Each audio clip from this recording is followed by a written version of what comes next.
Boa noite a todos e a todas. É com muita alegria que estou aqui nessa 16ª Jornada Espírita de Maragogipe, com o tema central, o Espírita no Mundo. E o tema da noite de hoje, os desafios do espírita cristão na sociedade atual. Ontem tivemos o nosso querido irmão e amigo Paulo de Tarso, que é um amigo querido que tem em Salvador, e Silvana Pardo, eu não conheço, mas que certamente fechará com chave de ouro o trabalho da jornada na manhã de domingo.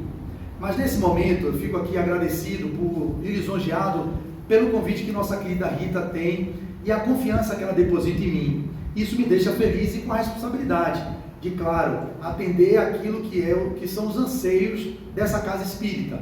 E obviamente que eu faço isso porque eu gosto de ver ela um pouco instável, para trabalhar com ela a parte emocional, porque eu sei que quem está por trás das organizações ficam receosos de convidar um palestrante que use a tribuna espírita, às vezes, para fazer trabalhos que não são adequados com o movimento doutrinário que nós temos o compromisso de honrar dentro do estudo que desenvolvemos ao longo do tempo, em que 27 anos eu milito no Espiritismo. Obviamente, um ser humano comum que sou, imperfeito, cometo vários equívocos, mas procuro utilizar a tribuna de forma honrosa, levando aquilo que eu consegui abstrair, o que eu consegui aprender da codificação, da melhor forma possível, de uma forma mais clara, entendendo que aqui na plenária existem pessoas que não são espíritas, ou que são iniciantes, ou que vieram pela primeira vez convidados. Então a gente tenta uniformizar a linguagem, tentando manter um nível mediano que seja, sem maltratar a doutrina, mas ao mesmo tempo fazendo com que ela possa alcançar os corações daqueles que chegam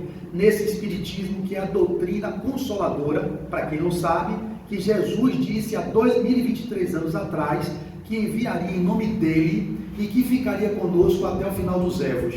E já está aqui no mundo desde 1857, quando Allan Kardec, em 18 de abril, trouxe a sua primeira versão do Livro dos Espíritos, que foi publicado, e depois na sua segunda edição, com 1019 perguntas e 1019 respostas, deixou esse tratado de filosofia que nos responde de onde a gente veio, o que estamos fazendo aqui e para onde estamos indo. E esse nada mais é do que um tema muito pertinente, falar dos desafios que nós espíritas, porque espíritas cristãos, é uma redundância utilizarmos esse termo, mas é um termo utilizado por Chico Xavier, pela FEB, e a gente acolhe. Porque falou espírita, não precisa dizer espírita kardecista, espírita cristão, espírita. O espiritismo é uma doutrina filosófica que tem uma base de sustentação no Livro dos Espíritos e nas obras que vieram depois, o Evangelho, o Livro dos Médiuns, o Céu e o Inferno e a Gênese, que compõe o Pentateuco. E lá foi dito por várias vezes, em algumas dessas obras, que o nosso guia modelo, o maior modelo que teríamos no Livro dos Espíritos, Kardec pergunta, que deveria ser seguido por nós que nos consideramos espíritas. E ele fala na resposta mais curta que tem na codificação: vide Jesus. Então Jesus é o nosso modelo. Se Jesus é o nosso modelo e ele não criou religião, temos o catolicismo, que é fruto dos aprendizados que aquelas pessoas, os primeiros cristãos, tiveram, e que foi completamente modificada a proposta do Cristo com o catolicismo apostólico e romano. Na verdade, a gente pode entender, como já foi dito por alguns oradores, que o cristianismo ele se perdeu, porque o Cristo, quando trouxe o cristianismo, ele trouxe a relação fraterna, não hierarquia, a irmandade, o acolhimento aos excluídos, nada de ostentações, nem ouro, nem tapetes vermelhos, nem anéis, nem nada que pudesse ser lembrança do paganismo que o romano era. O povo romano cultuava o panteão dos deuses romanos, e eles, portanto, não tinham entendimento do Deus único, do Deus monoteísta. Foi o judaísmo que trouxe, com Abraão, com Moisés, o monoteísmo. E o Cristo veio fazer cumprir aquilo. Então, quando a gente fala que somos cristãos, somos aqueles que seguimos o Cristo. Mas as religiões cristãs atuais, muitas delas, se perderam no propósito do que o Cristo tinha professado. E aqui não vem uma crítica a nenhuma religião, porque eu fui católico, existem irmãos protestantes, todos têm um propósito, que é seguir o Evangelho, os cristãos. Mas a gente tem interpretado ou seguido de forma equivocada tendo em vista os desafios que enfrentamos ultimamente com o movimento das polarizações que tivemos nas políticas no nosso país e pelo mundo, nós temos percebido o quanto os cristãos estão se afastando do Cristo. Quando a gente diz espírita cristão, a gente tem a tendência de dizer isso para poder diferenciar daqueles que dizem assim, eu sou espírita cartomancista, eu sou uma cartomante espírita. Ou seja, ela se intitula do espiritismo para trabalhar com a cartomancia. Ou outra pessoa que quer dizer assim, eu sou umbandista kardecista. O bandista é o bandista, e a gente tem todo o respeito à Umbanda. Candomblé é candomblé, a cartomancia é a cartomancia, o catolicismo é o catolicismo, e o espiritismo é o espiritismo. Ele por si só, a palavra se encerra.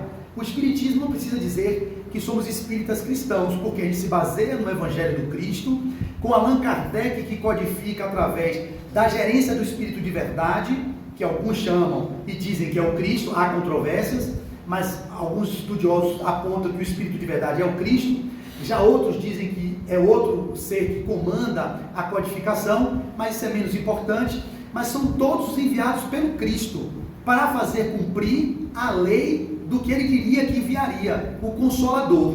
Se o Consolador é o Espiritismo, então não precisa a gente dizer espírita cristão, somos espíritas e portanto seguimos o Cristo, mas a gente acolhe, porque nesse mundo que estamos vivendo, de tantas confusões, é preciso definir e delimitar o que não seria necessário se estivéssemos vivendo a fraternidade do amor universal. Não precisaríamos nem separar em espíritas, nem católicos, nem umbandistas, nem hinduístas. Todos somos filhos de Deus e que nós cremos no único Deus e no propósito que Ele nos mostrou, que Jesus, o referencial maior, disse que se nos amássemos como Ele nos amou, estaríamos cumprindo a lei de Deus na terra. Por não fazermos isso, devemos criar definições, nichos, egrégoras, cumprimos com ritualísticas em algumas religiões, para poder nos diferenciarmos e fugindo do que era o propósito inicial, que é a unificação de todos que são filhos de Deus na grande religião, que deveria ser a religião do amor. Então isso é o que eu penso, não é o que o Espiritismo diz, mas é o meu pensamento, e por isso que o tema é pertinente, porque esse desafio do espírita cristão na sociedade atual passa por várias temáticas. Nós poderíamos nos ater à referência que nossa querida Rita teve, como uma base de um texto publicado pela FEB, intitulado Comportamento do Espírita ante os Desafios dos Tempos Atuais. Então, temos algumas referências que vocês podem depois se ater também. Vidas Vazias, que é um livro bem interessante, publicado pela Leal Editora de Joana de Ângeles. Tem um capítulo Construção Autoiluminativa, que foi referência para esse artigo que foi escrito. Tem um outro livro, que é esse aqui, Entrega-te a Deus, que nas minhas pesquisas, eu encontrei um capítulo final, Rita, que você nem deve saber que tem, Carta aos Cristãos Modernos. Carta aos Cristãos Modernos. Olha que interessante. Você não sabia. Eu fui na minha pesquisa hoje, da minha biblioteca, eu digo, Deus me tua. Aí fui pegando alguns livros, eu tenho uma coisa nesse daqui, que eu já li tem um tempo, em 2018. Aí quando eu fui lá, o último capítulo, ela termina, Joana de Ângeles, com a carta aos cristãos modernos. Se eu lesse essa carta, a palestra estava sendo feita, e vocês iam ter muito mais do que eu vou tentar fazer com minha própria cabeça. Mas eu não vou cansá-los. Fica aqui a dica, de se vocês quiserem depois, eu posso até bater a foto, deixar com Rita, e ela disponibilizar essa carta, para que vocês tenham depois no WhatsApp, e possam ler, e ver o que a benfeitora Joana de Ângeles diz sobre o que nós estamos precisando de ouvir com esse movimento da modernidade. Então é outra obra que eu recomendo. Temos esse aqui também, Vida Plena, são as últimas obras publicadas pela Leal, de Joana de Ângeles, fala de temas da atualidade, mas eu não vou me perder. E o último livro da benfeitora Joana, parece que o último mesmo, salvo engano, Manuel Flamengo Miranda, a gente conversa com alguns confrades do movimento espírita, vai publicar a última obra por Divaldo Franco esse ano. Tudo indica que será a última. Divaldo deve desencarnar em breve. E essa parece que foi a última, parece, de Joana de Ângeles, que é Mundo Regenerado. Ok? Então, mesmo quando há nuvens, brilha o sol, que aguarda a passagem às sombras de toda espécie. Divaldo Franco, Joana de Ângeles. Então, recomendo a leitura desse último livro publicado, e pode ser que seja o último de Joana de Ângeles, tá bom? Então, referências ditas, nós vamos nos ater a essa carta, que é, na verdade, o texto, que é o artigo, que tem passagens de citação de Bezerra de Menezes, tem também de Emmanuel, do livro Pão Nosso, e assim foi construído esse texto, mas eu vou tentar fazer ao sabor da minha própria emoção. Como é que nós nos portamos hoje como cristãos que somos, espíritas, protestantes, católicos, todos somos cristãos, que temos a referência maior em Jesus como guia e modelo da humanidade, e tendo ele sido o único que passou e dividiu a história em antes e depois dele, porque mesmo os judeus, que temos amigos judeus que dizem assim, poxa, eu sou judeu, acredito nas leis de Moisés, mas seu Cristo, o Messias que vocês professam como sendo o Filho de Deus ungido, ele dividiu a história e me obriga a assinar o cheque em 14, hoje é que data? 15 de abril de 2023. Eles não podem assinar o cheque 15 de abril de 5023. Eles também vivem sob a regência do que Jesus de Nazaré, mesmo não querendo dividir nada, fez com que a história se dividisse antes de Cristo e depois de Cristo. Então nós temos no mundo moderno milhões de cristãos, milhares de cristãos, porque quem é espírita é cristão, quem é católico é cristão, quem é neopentecostal é cristão, quem é protestante é cristão, e mesmo nossos irmãos de matrizes africanas, os candomblecistas, têm Jesus como referencial que chama de Oxalá, que é também Jesus. Os nossos irmãos umbandistas também têm em Jesus como referencial, apesar de ter outras relações com outras entidades. Então, a maioria do mundo moderno é cristão. Obviamente que os hinduístas não são cristãos, os budistas não são cristãos, mas mesmo os hinduístas, que teria como um dos grandes líderes Mahatma Gandhi, que disse: se todos os livros sagrados da atualidade ou da modernidade fossem perdidos, ou rasgados, ou queimados, e se só restasse o Sermão da Montanha, nada estaria perdido. O Sermão da Montanha vocês conhecem, né? Bem-aventurados os pobres de espírito, bem-aventurados os puros de coração, bem-aventurados os mansos e pacíficos. Então, Gandhi, hindu, quando leu o Sermão da Montanha, ele disse: se só sobrasse isso, estaria posto todo o tratado de ética, para se construir um tratado de ética para a modernidade e para o futuro das gerações. Então, ele, mesmo hindu, disse que se o Sermão da Montanha sobrasse, assim nada estaria perdido. E disse mais: se os cristãos de hoje, na época de Gandhi, vivessem o que o Cristo pregava, nós não precisaríamos de mais nenhuma religião. Não teríamos guerras fratricidas, as cruzadas, que eram brigas entre irmãos que acreditavam no único Deus, porque todos eram monoteístas, e brigando, como até hoje lá na faixa de Gaza, em Jerusalém, os palestinos brigando por terra prometida, quando Jesus não pregou nada disso. Então, um atrapalho geral que nossa sociedade vive. Eu estou trazendo a visão mundial para a gente poder trazer para a visão local e demonstrar como nós hoje enfrentamos desafios atrozes, mesmo dentro do próprio movimento espírita. A gente tem lá fora brigas entre Ucrânia e Rússia por terra, por petróleo, por ouro, por dinheiro. E Jesus veio mostrar que a nossa maior dádiva é ganhar a nós mesmos. E sim, nós outros nos perdemos querendo ganhar o mundo e perdendo a si próprios. Onde está o seu tesouro, ali está o seu coração. Onde é que nós estamos colocando o nosso coração? Onde é que está a nossa verdade? Onde é que estamos buscando a nossa conexão com o Cristo interno, com o Deus que habita em cada um de nós? É no vil metal? É nas buscas exteriores? É nas conquistas materiais? São nas lutas por posse de terra? Será que é isso que o Cristo veio nos mostrar? Será que nós espíritas, que compreendemos que o Evangelho do Cristo é o nosso maior referencial a ser seguido, estamos seguindo o Evangelho? Quando enfrentamos uma pandemia da depressão, com a culminância em suicídios, onde pessoas se matam quando perdem posses, nas crises que tivemos no último século, pessoas se matando porque perderam cargos de chefia, cargos de liderança, perderam empregos e por não terem a vida material para ostentar em apartamentos luxuosos, em casas luxuosas, eles se matam, atentam contra a própria vida. Onde é que nós estamos colocando a nossa verdade? Onde é que está colocando o nosso bem maior? É no que é externo, o que é efêmero, no que é passageiro, ou nos bens inalienáveis que a traça não corrói e que o ladrão não rouba? Eu não estou fazendo apologia à pobreza e nem estou dizendo que nós não devamos buscar o conforto material, que nós não devamos buscar uma vida digna, com alimentação, com transporte, com boa educação.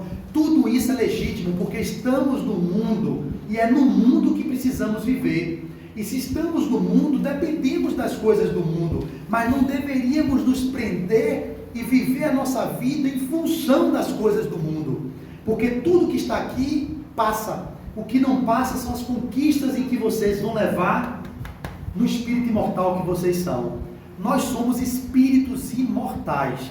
Essa é a grande certeza que temos, que ninguém aqui vai morrer. Os corpos falecerão, mas os espíritos continuarão vivendo na outra dimensão, entrando em corpo e saindo de corpo e nunca saindo da vida.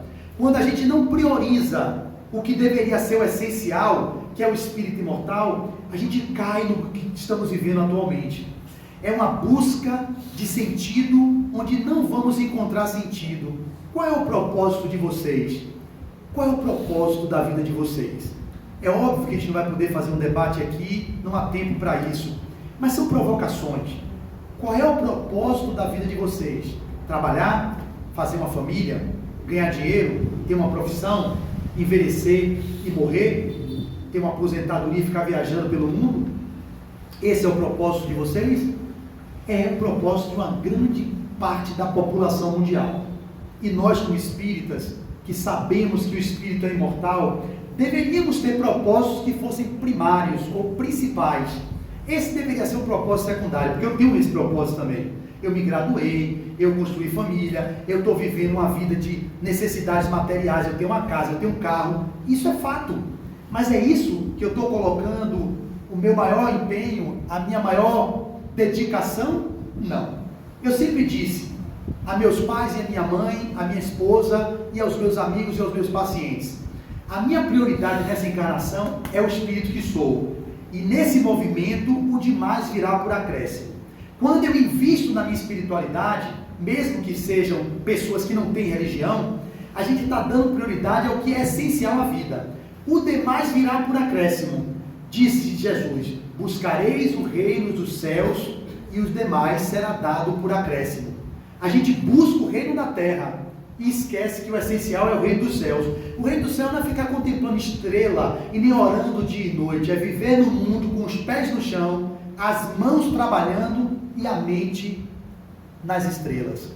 Essa é a grande máxima. Os pés ancorados na terra, as mãos no labor e a cabeça nas estrelas, conectado com o transcendental, conectado com o divino. A gente esquece. A gente vive imantado nas paixões, nos movimentos egóicos, na busca da sobrevivência material, e esquecemos o essencial, que é cuidar do espírito imortal. Então, quando eu despertei no espiritismo, em 1996, quando eu entrei na casa de oração Bezerra de Menezes, eu queria fazer mudanças estruturantes na minha vida. Eu digo: meu Deus, como é que eu pude ficar tanto tempo sem saber que isso existia? Comecei a ler a codificação, a série do Mundo Maior, de Nosso Lar, Mensageiros, Missionários, todos os livros de André Luiz. Comecei a ver aquele mundo se devassando. Eu digo: meu Deus, como é que eu posso ficar perdendo tempo quebrando na boca da garrafa? Porque na época era essa época do Lagoa Mar, tinha o Catendê em Salvador, tinha vai descendo na boquinha. E eu me perdendo naquele mundo das paixões, passando debaixo da cordinha, era o terra samba, era o gera samba, eu sou na frivolidade, quebra daqui, quebra de lá. E eu digo: meu Deus, um jovem comum de 22 anos, que vivia a vida tomando sua cerveja, eu já não bebo há 27 anos, nada contra quem beba. Aí eu digo: meu Deus. Aí quando eu comecei a encontrar o espiritismo, eu me lembro como hoje, 96, 97, eu nadava na Vila Olímpica. Quem conhece lá, a Fonte Nova tinha uma piscina olímpica, eu fiz a Mar Grande de Salvador 2 vezes nadando, e eu treinava com os colegas lá. E os caras me viram antes do espiritismo com um cadete que eu tinha 1.8, botava as bocas de som, pum, pum, pum, pum, aí eu digo, olha o padrão que era, né? Que a gente tivesse chamado os paredões de hoje. Na minha época eu também tinha, em 1996. Eu trabalhando novo, fiz química na escola técnica, trabalhava na Tibraz, com 19 anos já ganhando 1.000 e poucos reais, era um RV, eu não lembro nem o dinheiro. Era dinheiro que era muito dinheiro para mim. Comprei um Chevette velho, depois comprei um Uno, comprei um cadete.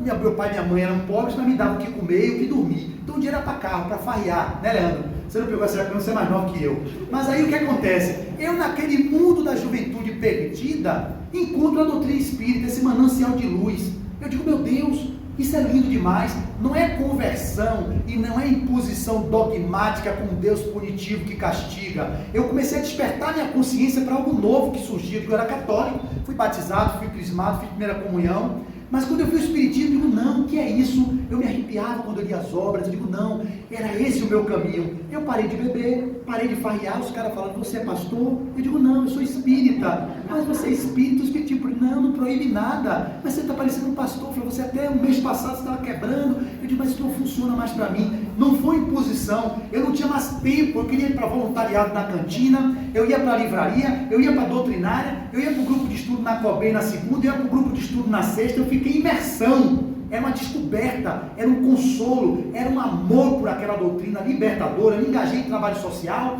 fui para o grupo de sopa, todo sábado à noite, ao invés de estar na porta do bar, eu estava entregando sopa aos meninos de rua, aos homens de rua, dando banho, fazendo barba, cabelo, e aquilo me alimentava, nutria a minha alma. Eu digo, meu Deus, isso é bom demais. Os colegas, você não sabe onde saio? A gente pode ir para a praia amanhã, mas eu não queria mais aquilo, eu queria ir para a doutrinária da mansão, eu queria ver o seminário, eu queria ver a palestra de Peixinho, eu queria estar com o Ildefonso.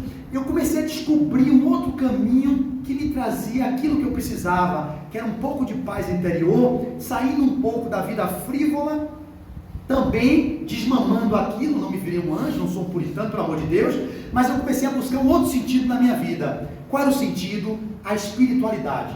A vida continuava, eu tinha meus relacionamentos afetivos, eu parei de beber, porque foi uma escolha. Em 1998 eu parei de beber, numa cachaça dura, voltando de um barzinho em Salvador, bêbado, dirigindo na paralela, meu cadete 1.8, eu lembro como hoje, cheio do pau, uísque, Red Label, conhaque com limão e mel, cheio da cachaça. Eu, meu irmão, é assim, conversa de bêbado, pensa que não vai parar, né? Eu digo, poxa, meu irmão Quito, meu irmão de sangue, eu não vou beber mais não, meu velho, eu estava bêbado. Eu não falei que ia parar de beber sóbrio, porque conversa de bêbado, né? Você fala que vai parar de beber bêbado, e foi na fala de bêbado que eu parei. Eu digo, não vou beber mais, Quito. Meu irmão, então eu vou parar com você. Aí o amigo obsessor atrás, não vou dizer o nome dele, que eu amo, que nada, Flavão, água dura, fim de semana tá aí, vamos pra ilha, vamos quebrar, vamos ser. Eu digo, ô meu amigo, por favor, ele dá risada até hoje, não faço isso não, já é uma dificuldade, porque você quando vai fazer um movimento de mudança, você tem que enfrentar os desafios internos, os demônios internos.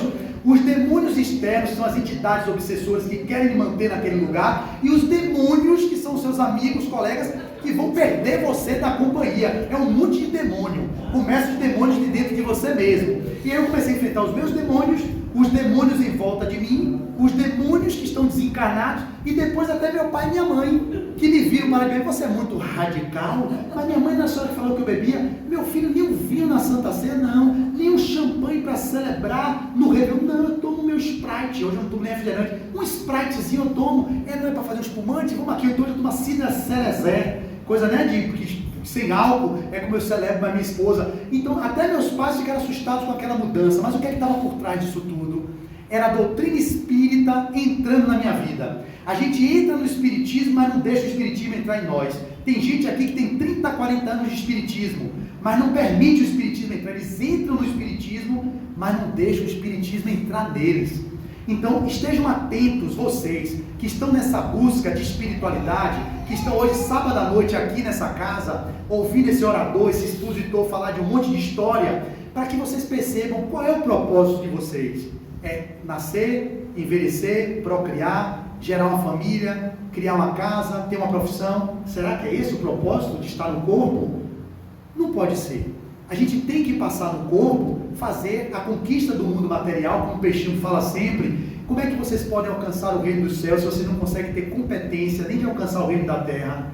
O que é que ele quer dizer? A pessoa que não consegue manter a sobrevivência mínima, não consegue ter um desempenho razoável para ter o que comer, não ter às vezes onde dormir, está incompetente.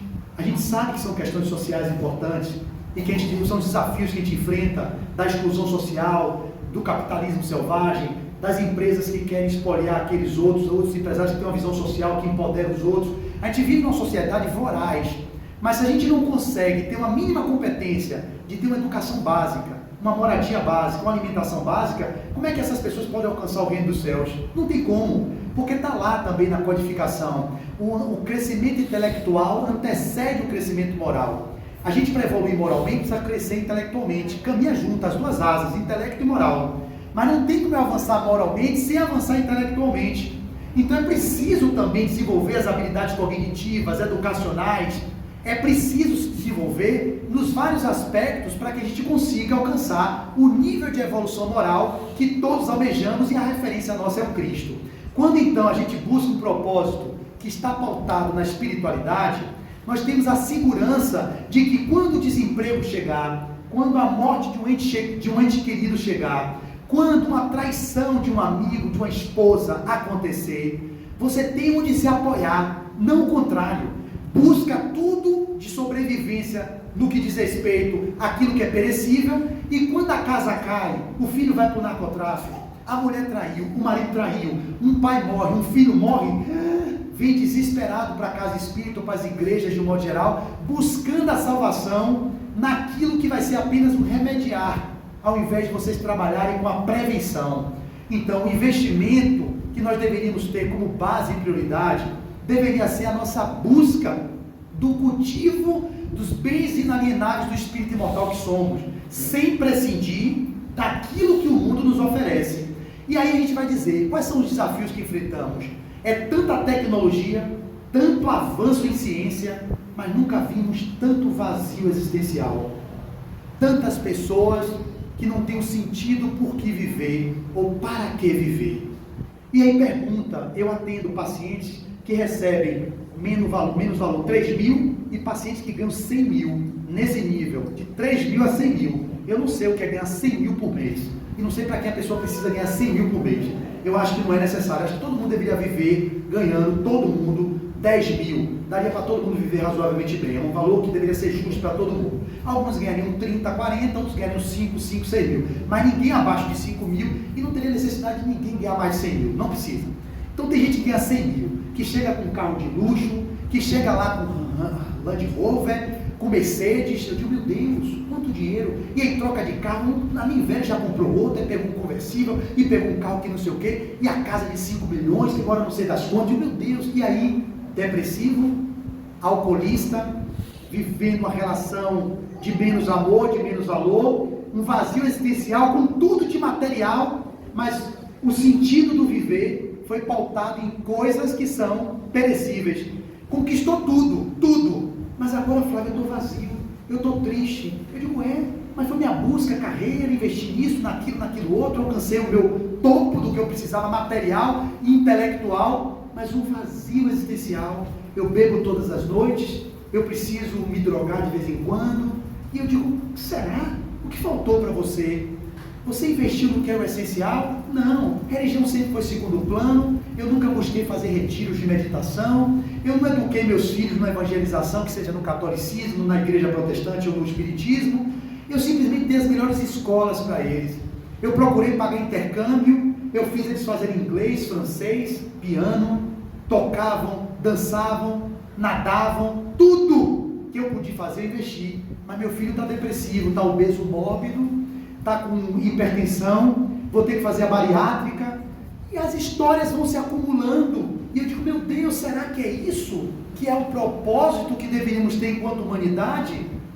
Será que é essa a nossa busca de sentido, que a gente vê o vazio, como diz Viktor Frankl, o pai da logoterapia, que é a doutrina psicológica que busca o sentido de viver, o sentido existencial. Se você não tem um para que viver, como disse Nietzsche, qualquer como serve. Vou repetir, Nietzsche, o filósofo pessimista, disse, se você não tem um para que viver, qualquer como serve. Qual é o para que vocês estão vivendo? Vocês vivem para quê? Vocês estão vivendo para quê? Para terminar a jornada na Terra e deixar filhos educados e vocês esvaziados de vocês mesmos? Quantas pessoas vocês conhecem hoje que têm depressão? Vocês sabem qual é a doença mais prevalente que vai ser até o ano 2025, segundo a OMS? A depressão. E o suicídio, uma das maiores causas de morte da atualidade é o suicídio. Depois da pandemia, desse desafio que nós enfrentamos, e graças a Deus estamos saindo, ainda tem alguns nichos aí, alguns surtos, mas a gente conseguiu atravessar. Olha quantas mortes tivemos de pessoas, de irmãos. Eles estão aonde? No plano espiritual. Eles vão ser exilados, alguns, porque não tem mais espaço para reencarnar aqui, no mundo regenerado. Alguns deles são incompatíveis com o mundo de regeneração. Você sabe que a gente está no mundo de provas e estamos atravessando para que mundo? Na regeneração só tem o bem? Não. É o que? Um refrigério para as dores das provas e expiações. Para adentrarmos o mundo regenerado, a gente não adentrou por quê? Porque a gente não se regenerou. O mundo só não é regenerado, não é porque não pode a Terra ser, não. A Terra está apta a ser. É porque a gente não é, ela não é e eu não sou. Quando a gente se regenera, a Terra se regenera. Mas o que a gente viu foi justamente uma barbárie. E o que tem acontecido no mundo. Eu quero dizer, a gente nunca usa a tribuna espírita para falar de política, nada disso. Mas a gente não pode ser acrítico. Não pode ser uma pessoa que está alheia à realidade. Não é falar sobre A ou sobre B. É falar sobre o que aconteceu no nosso mundo moderno, nesses últimos 10, 15 anos. O que a gente viu entre nós espíritas, entre cristãos, brigando entre si, entre famílias, que um era do candidato A, outro do candidato B. Destruição de famílias, de não poderem dialogar entre si. Um pai brigando com o filho, porque um vota em outro, vota no outro. É um amigo que tinha amizade de anos no futebol, que brigam e que não pode conviver mais, porque o ódio que foi implementado no nosso país foi algo que eu nunca vi na história recente, pelo menos na minha fase que eu tenho de vida, de 50, meio século de vida. E a gente vem passando por isso, por sequelas disso, e continuando, independente do candidato A ou B, foi a nossa animosidade, a nossa animalidade que veio à tona, quando isso foi legitimado de alguma sorte, e foi permitido que se evidenciasse. Não é que A e B fez o que isso acontecesse, foi nós que estávamos reprimidos e recalcados, e que quando tivemos a oportunidade de nos revelarmos, nós demonstramos o grau de animalidade em que nos encontramos. Isso que é o mais grave. Esse é o grande desafio. Como é que no meio do espiritismo a gente tem referências de pessoas que ficam brigando quando o espiritismo ele não é nem de esquerda e nem de direita. Porque o espiritismo, ele sabe de onde ele é do alto. Ah, Flávio, achei legal isso. O espiritismo não é de esquerda, não. E também não é de direita, nem de centro, nem de centro-esquerda, nem de centro-direita, nem de extrema-direita, nem de extrema-esquerda. É mesmo, não é não. O espiritismo é do alto. E o que é do alto não pode ser de esquerda e de direita. Existem coisas que estão na esquerda que o espiritismo compactua. Tem coisas que estão na direita que o espiritismo compactua. Mas tem coisas de esquerda que o espiritismo execra. Tem coisas de direita que o espiritismo execra. Então o espiritismo é de direita ou de esquerda? Nem de direita, nem de esquerda. Ele é do alto. Jesus, ele não veio dividir a história. Ele veio unir as pessoas. E o que a gente percebeu no que a gente viveu atualmente foi uma divisão, uma dissensão, uma verdadeira guerra de irmãos, destruindo aquele tempo de construção que nós vemos ao longo da história tentando fazer, que é a união de todos os brasileiros como o coração do mundo e a pátria do Evangelho. Não é isso que a gente tem no livro de Humberto de Campos? O Espiritismo é o coração, o Brasil é o coração do mundo e a pátria do Evangelho. E o que a gente está vendo acontecer no Brasil é uma repetição de padrão de vários países que a gente não queria nunca ver aqui. Eu nunca imaginei ver o que eu vi nesses anos, 10 últimos anos da minha vida, no nosso país. E realmente é triste de ver. Mas que bom que a gente pode despertar com a dor e construir um novo caminho de amor. Porque os homens são passageiros. Eles são pessoas falíveis, eles erram. Nós devemos vibrar por todos eles. Pode ser de A, de B ou de C, não importa. Quem está na governança deve receber as nossas melhores vibrações, porque o que eles fazem, esses homens, lideranças governamentais, estaduais, municipais ou no nosso país, determinam a vida e a paz de milhões e milhares de pessoas. Quando a gente vibra, a gente tem que vibrar amor, mesmo que a gente não pactue com as ideias de A ou de B. A gente tem que irradiar vibrações de harmonia para essas pessoas, porque eles estão no comando. É difícil, eu sei que é difícil, mas precisa fazer esse esforço de cristãos que somos. É um grande desafio nesse mundo moderno aprender a amar. A gente precisa se amar. É o amor que deve ser a tônica das relações. Eu sei que eu falo aqui, vai ressoar um pouco, lá fora vocês esquecem. Eu sei que esquecem, eu também esqueço.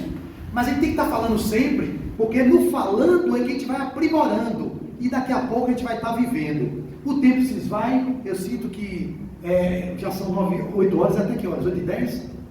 8h10? A gente começou 7h15, né? Então tem mais quantos minutos? Me diga para eu fechar nos minutos aqui, você que diz. Quantos minutos? Quantos minutos? Vocês todos aí querem ir embora já? Mais 5 minutos ou 10? Olha, ela está com 20 aqui, 10 minutos, tá bom? 10 minutos. Então em 10 minutos eu vou tentando dar um fechamento com chave de ouro, porque essa casa está linda, cheia. Eu me sinto tão acolhido por vocês, você não tem noção, o amor, essa vinda para cá, essa energia que eu estou tendo, todos os olhinhos aqui, ninguém pisca, ninguém dorme. Está todo mundo presente aqui me olhando, assim, aquele jovem ali, ó, você, ó, é você mesmo, tem quantos anos? Você, sim.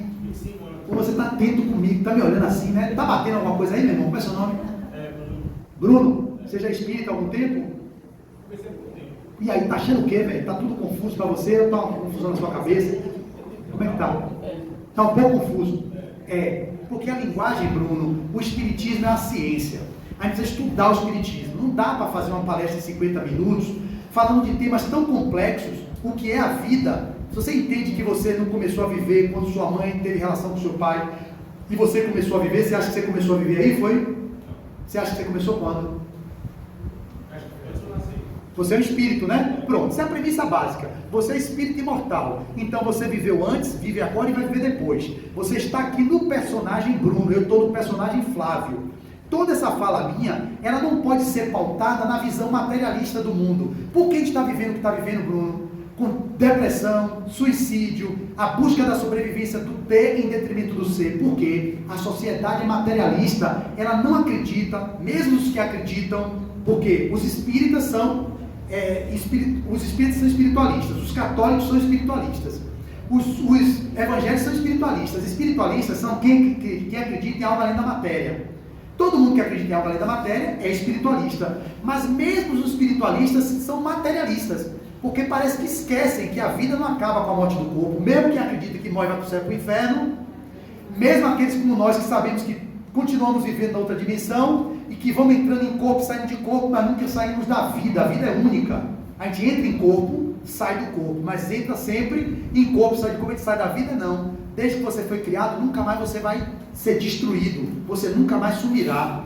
E se a gente tem uma previsão de vida, que é esse longo estágio de encarnações sucessivas, a gente não pode viver no agora pensando que a vida se resume meramente ao personagem Flávio, ao personagem Bruno, e a personagem Rita e ao personagem Léo. Porque você limita as suas escolhas a uma única realidade material que não acaba quando morre. Se você morre com conquistas da alma, você está apto a fazer novos patamares na sua escala de evolução.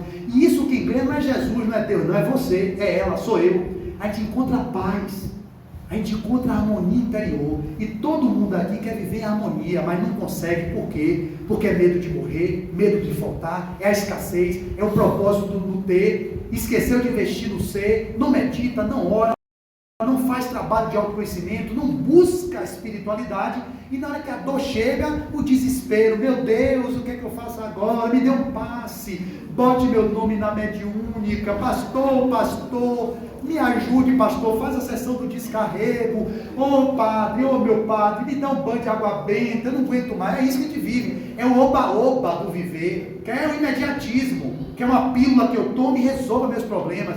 Vocês não estão investindo, com raras exceções, que eu sei que são espíritos puros, elevados. Maragogipe é uma cidade abençoada, aqui só tem santos, então pode ser que eu esteja falando num público que eu não seja, não conheça. Eu falo de mim, Salvador, os lugares que eu frequento. Aqui em Maragogipe não, parece que é um público diferenciado, então pode ser que eu esteja falando uma oportunidade de santos, pessoas santificadas. A gente não busca o que é o essencial, e aí quando vem a dor, não sabe por quê. Então, para ir concluindo, nunca se viu tanta sexolatria, tanta drogadição, tanta morte tanta violência, tanta dor, tanto desamparo, quantas pessoas de sofrimento pelas ruas, buscando uma baga de luz, uma baga de amor, que nós espíritas cristãos não temos a coragem nem a competência de dar uma palavra, um ombro amigo, naqueles que nos cruzam o caminho, que pode ser aquele primeiro irmão que vive no próprio lar, brigando dentro de casa. Como é que a gente briga dentro de casa, pode querer se unir com quem está fora? Como é que a gente pode amar a Deus se a gente não consegue nem amar a si próprio? Amarás a teu Deus acima de todas as coisas e o próximo como a si mesmo. Como é que eu posso amar o próximo se eu não estou me amando? O grau de amor que eu posso ter por ela parte do primeiro amor que eu tenho por mim. Eu não tenho como amar Rita se eu não me amo. É falácia, é conversa, é hipocrisia. Por isso que vocês devem cultivar o alto amor. Como é que cultiva o alto amor? Valorizando os pensamentos que vocês estão tendo, cultivando as boas ações, as boas leituras, os bons hábitos, como humano que são, imperfeitos comuns, não vão ser perfeitos. Mas nessa proposta de renovação interior, de autoburilamento, de autoconhecimento, de autodescobrimento, vocês vão conseguir alcançar a autoiluminação. E aí vocês poderão trazer para a Terra a regeneração que o planeta requer. Quando a gente começa a regenerar cada um de nossos corações, seja em você a mudança que vocês querem ver no mundo. Isso disse Mahatma Gandhi. Seja você a mudança que você quer ver no mundo. Não queira que ela mude, que ele mude, que ela mude, que Flávio mude. Mude você. Como? Mudando o comportamento, fazendo uma máscara de bonzinho, que chega no centro: oh, meu irmão, tem aqui uma pizza, tem um pãozinho de queijo maravilhoso.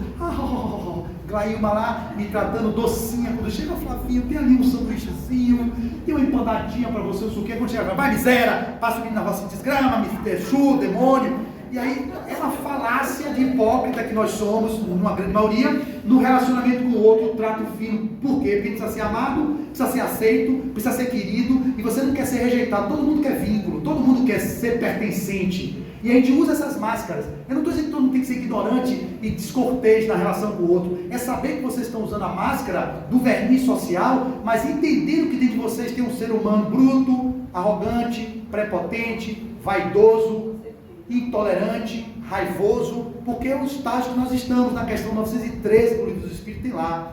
Qual é a base de todos os vícios, todos os males? Ele diz, os Espíritos dizem, vide o egoísmo. O egoísmo é a base de todos os males. Então nós somos seres egóicos. Se somos egoístas, a raiz está no egoísmo. Na 919 vai dizer, qual é o caminho mais prático e eficaz para podermos alcançar um caminho de melhoria? Não sei se é assim. Um sábio da antiguidade Vulu disse, conhece a ti mesmo. Se você não se conhece, você não consegue alcançar a paz e a harmonia que você precisa. Não é conhecendo ela, não é viajando para Machu Picchu, para o Peru, para a muralha da China, para Paris, que eu vou me conhecer. Eu me conheço quando eu silencio, olho para dentro e consigo ouvir Deus que habita no mundo íntimo de cada um de nós. E para finalizar, eu vou deixar uma história que eu sempre conto. Essa história marca muito para vocês entenderem que eu não estou fazendo apologia, que vocês não devem viver no mundo, que vocês não devem buscar alegria e a felicidade no mundo. Essa felicidade aqui no mundo, ela é perecível, a felicidade real não é daqui, mas ela pode ser alcançada, a felicidade relativa. É a história de um jovem que estava vivendo com todas as paixões sendo atendidas. O pai dava tablet, dava tênis bom, melhores escolas, ele tinha viagem para Disney, ele tinha tudo, mas o jovem entrou em crise existencial. Papai, eu tenho tudo, mas eu estou sentindo um vazio imenso. Está sendo um desafio imenso viver nesse mundo, na escola, com tantos amiguinhos que têm tudo, os pais com carro de luxo, mas eu sinto que isso não me preenche mais, meu pai. E se o senhor não me disser como eu posso alcançar a felicidade, eu vou me matar. Meu pai desesperou. Meu filho, eu lhe dou tudo, você tem tudo que você quer viajar agora para Londres? Não, meu pai, eu já fui várias vezes na Disney. Eu não quero, você quer o tablet, você quer o iPhone mais novo? Não, você já me deu o iPhone 11. Eu tenho clientes que é assim, que o filho de 10, 12 anos tem iPhone 11, iPhone 12, é dinheiro. Chegou o menino um dia a dizer assim, meu pai, eu não quero mais ir para Disney, o senhor podia ficar um fim de semana em Salvador? Porque o pai viaja o tempo todo, o menino já não queria mais, já conhece tudo da Disney, já foi 10 vezes, com 10 anos, tipo, desde pequeno vai para Disney, não quero mais, eu quero que o senhor fique em casa, não viaje mais, fique comigo aqui, para a gente ficar na nossa casinha. Chega nesse nível. Então esse jovem, rico, estava nessa crise existencial. O pai falou assim, meu Deus, o que é que eu faço? Estou desesperado, meu filho, eu não sei o que fazer. Já sei, vou lhe encaminhar para um sábio, um monge, que medita no deserto e você vai passar um período com ele. Ele vai lhe dizer qual o caminho da felicidade. E aí, o jovem botou a mochila e falou: pai, se ele não me disser o caminho da felicidade, eu vou me matar. Eu não tenho mais como viver nesse mundo de aparências, de ilusões, onde simplesmente tudo que é material chegou, mas o vazio na minha alma está imenso, eu não sei o que fazer. O jovem foi, já vai terminar, chegou lá no deserto, num templo de meditação, encontrou o monge. O monge era um monge inclusivo, pluralista. O hábito dele, a túnica dele não era nem branca nem laranja, como são as túnicas dos monges, era multicolorida, azul, amarela, laranja, verde, as cores do arco-íris. Ele era um monge includente. Aí o jovem entrou e achou estranho: seu monge, sua roupa é estranha, toda colorida. Ele: é, meu filho, o que você quer? Eu queria saber o caminho da felicidade, monge. Meu pai disse que o senhor poderia me dizer, senão eu vou me matar. O monge olhou para ele e disse assim: tudo bem, eu posso lhe dizer, mas daqui a 2 horas, você voltará daqui a 2 horas, que eu estou reunido com essa juventude, com esses idosos. Quando você voltar, eu lhe digo. Mas você tem uma tarefa. Beleza, qual a tarefa? Você vai com essa colher e vai levar esse óleo numa colher de chá e vai dar uma volta pelo meu ashrama. Ashrama é o templo, é o lugar onde os monges meditam. Pode passear no meu castelo.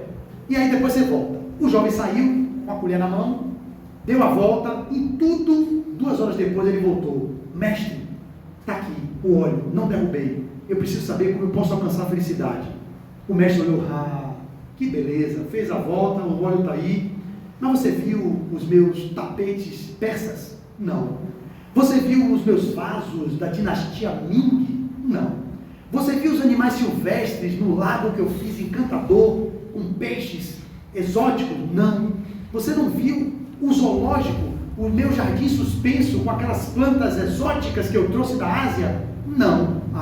Filho, vai e refaz o caminho e veja todas as belezas que eu tenho. O jovem pegou a colher, fez a volta de novo no templo, voltou e disse: mestre, quão belo é seu castelo, meu Deus, eu nunca vi tanta beleza reunida num único lugar. E agora, mestre, como é que o senhor pode me dizer como é que eu encontro o caminho da felicidade? O mestre olhou para ele e disse: jovem, viste tudo de belo no meu castelo, mas esqueceste da colher com óleo. Cadê o óleo? Caiu. Pois é, meus irmãos. E ele diz e arremata para o jovem: o caminho da felicidade, o propósito da vida, o sentido da vida está em viver no mundo, contemplar as belezas e as magias do mundo, mas não esqueçam do essencial, que é o espírito imortal, que é o que ele deixou cair, que foi o óleo, que deveria ser aquele tesouro maior que ele deveria ter cuidado. E assim o jovem recebeu a lição: se você quer encontrar felicidade, viva no mundo, mas não esqueçam do espírito imortal e dos cuidados que você deve ter com aquilo que a traça não vai roer, nem o ladrão vai roubar. Assim vocês poderão, ainda na terra, viver a felicidade possível, que é natural de se viver nesse mundo de provas e expiações. Muito obrigado pela escuta de vocês e que Jesus abençoe a jornada. Muita paz. E eu termino com a canção nesse final do nosso encontro. Obrigado.